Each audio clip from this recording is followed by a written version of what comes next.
Good morning mga bibi. Ano, gutom na kayo? Yan na, yung mga kalapati nagsiliparan na ayun sa taas. Ang aming mga alaga, ayun. At good morning mga bibi. Ayun o, dami niya. Mga gutom. Wala silang pagkain. Wait ka lang, bibigyan ko kayo. At ito na ang aking tanim na mustasa, tumubo na. At dito meron akong nakatanim na kulitis. Meron na may tumutubo na maliliit.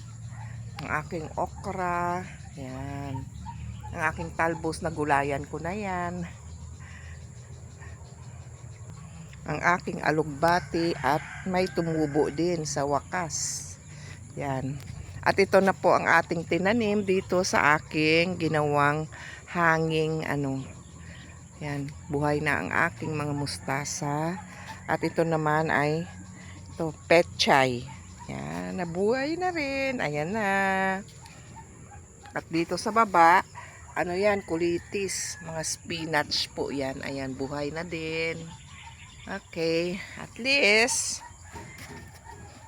mag-aani na tayo after ng ilang weeks.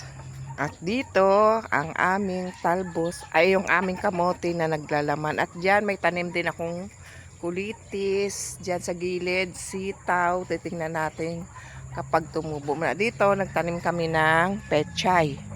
Pechay. Dyan, okra. Ayan tumubo na ang ating mga okra. Ayan may tumutubo na. Ang dami. Yan pa okra yan dyan. At ang ating singkamas. Ang taba. Yun, singkamas. At ang aking tinanim na sibuyas, tumubo na din. Yan, inaantay ko pa ang tinanim ko na sigarilyas. Hindi pa lumalabas. Ayan guys, ang ating paligid ngayong umaga. Ang mga talong na prone ko. Maliliit na lang yung bunga niya, pero wala na siyang uod. Hindi na siya nagkakauod kasi nilinis ko siya. Ayan ang ating paligid ngayong umaga. Check sa mga pananim. Meron pang mga iilang upo. Ang dami sanang bunga, pero ito ay mga huling bunga na lang niya. Ayan, merong malaki. Tsaka ayan. Yun pa meron pa rin iilan. At doon naman, talong. May bagong tanim na talong ang aking asawa. Ayan.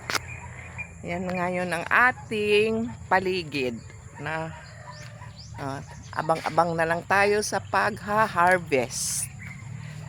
Bye!